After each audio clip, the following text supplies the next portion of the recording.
Today on our 2015 Chevrolet Silverado 3500, we're going to be taking a look at and showing you how to install the Curt fifth wheel and gooseneck custom wiring harness with 7-pole connector, part number C56000. So here's what our wiring looks like once it's installed. Now it's going to provide us a 7-way connector inside of our bed, making connecting to our fifth wheel or gooseneck trailer that much easier. It's going to have a nice spring-loaded door, so we're not going to have to worry about losing the cap or anything like that. And on the inside of the door, we're going to have a nice rubber seal that's going to keep all that moisture, dirt, and debris from getting inside our connector itself. You're really going to appreciate the super simple installation and the fact that once you're done, it's going to look like it was an OEM fit just because of how clean it's going to be when you're done. We're simply going to find our factory 7-way here at the back of our bumper, and it's going to have a T connector that's going to plug in between, so we're not going to have to worry about splicing any wires, cutting anything, or even running any power to the battery. Now it does provide us with 10-foot length of wire to go from the back of our 7-way all the way up to wherever you decide to mount it in your truck bed, so there's going to be plenty of room. Now that we've gone over some of the features and seen what it looks like after we have it installed, let's show you how to get it in. To begin your installation, you're going to want to come to your back bumper. We're going to come just the inside, right about where the spare tire is, and we're going to find our 7-way connector at the back of it. Now we're going to have a little locking tab right here. So if you can, you take a little screwdriver, you're going to push in on that center section of that locking tab. You're going to want to pull it out. You can kind of push up on it.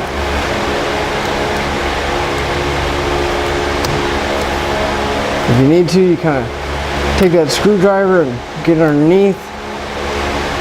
We're going to remove that white clip and pull it all the way out. We're going to hold on to this because we will be reinstalling it. Then we're going to come back to the 7-way, and there's going to be a little black tab. We're going to push in on that, kind of give it a wiggle, and we're going to pull the connector out. Now we're going to grab our harness, and you're going to notice that two of the ends are going to be very similar, and the other end is going to match the one that's on the back of the plug. And now before we connect these, I'm going to take a little bit of dielectric grease. I'm going to put it inside my connector. It's going to help keep out some moisture and hopefully prevent any kind of corrosion buildup. Now if you need some dielectric grease, you can pick some up on our website using part number 11755. So we're going to take the male end of our harness and we're going to plug it into the female end. So you're just going to line up the tabs and push it in until it locks in place.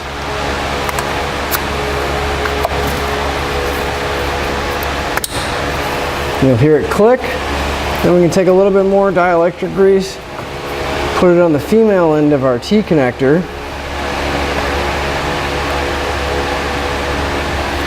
and we're going to plug it back in to where it plugs in at the bumper. Again, you just want to line up the tabs and push it in until it locks into place. And once you get it locked in, you're going to take your locking tab and push it back into place. And double check that the connector is good. Now we can move up to the bed. Now we're going to find a suitable location to mount our 7-way connector, and we're going to be putting ours in this general vicinity right here, so that way when we do hook up to our fifth wheel or gooseneck, it'll be nice and accessible right here at the back. So I'm going to take a center punch, and I'm going to mark a spot in the bed. I'm going to come back with a drill bit. And I'm going to drill a pilot hole so that we can get everything in place.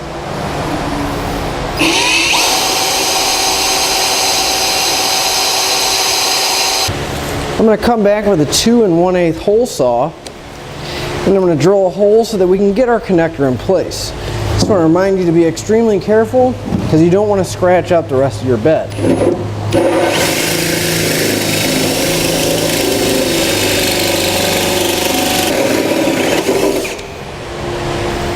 Since it's never a good idea to leave exposed metal on your vehicle, I'm going to come back with a little bit of spray paint I'm going to spray the inside of that hole I just drilled, hopefully preventing any kind of rust or corrosion buildup.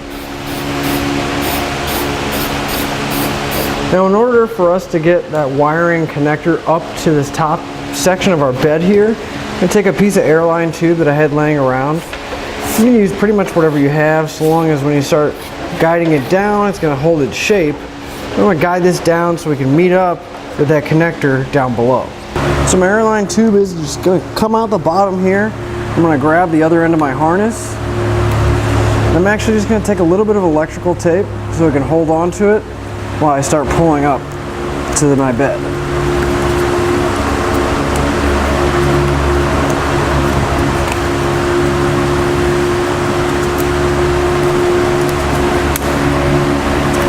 We're going to just start pulling our airline tube up until our connector is reachable. I just want to mention you want to be careful because where we just drilled, the edges may still be very sharp. We're going to get the end of the connector to come through the hole.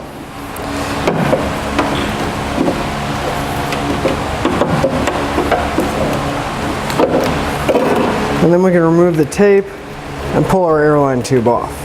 Just want to make sure that it doesn't drop back down, so pull out as much as you need and lay it in the bed for now. So we can go ahead and grab the other end of our connector here before we plug it in. Again, I'm going to just put a little bit of dielectric grease inside.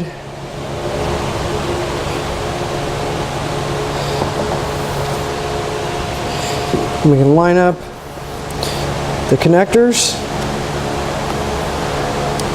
and we can press them together until it locks into place.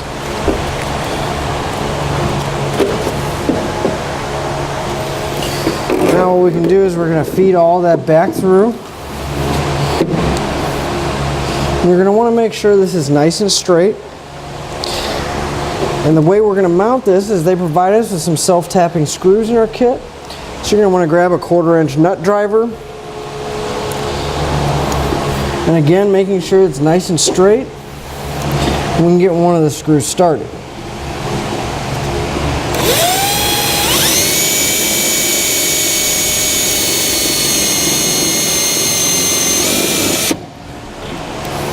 You still got a little bit of wiggle room, as long as we don't make them too tight, just so we can make sure it's nice and straight. And we'll get the other 3 self-tapping screws in place.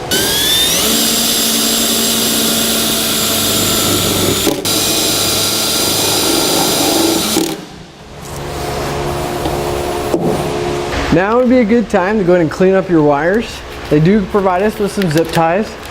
So I'm just going to bundle all my wires together. Zip tie them together, and then I'm going to tuck them up underneath the bumper here and tie it to some existing wiring.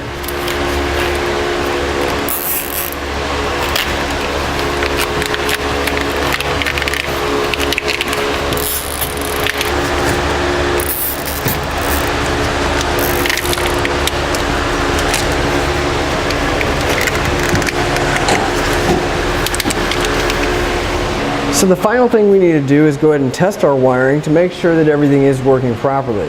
So I got my tester hooked up. I'm going to go ahead and grab an extra set of hands so I can verify that all my lights and brakes are working properly. Alright, can I have my headlights please? Looks good. Left turn signal. Good. Right turn signal. Good. And the brakes.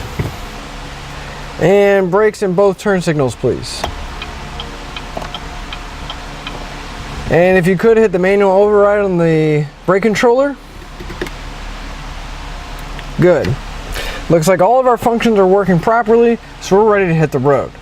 That'll finish up your look at the Curt 5th wheel and gooseneck custom wiring harness with 7-pole connector, part number C56000 on our 2015 Chevrolet Silverado 3500.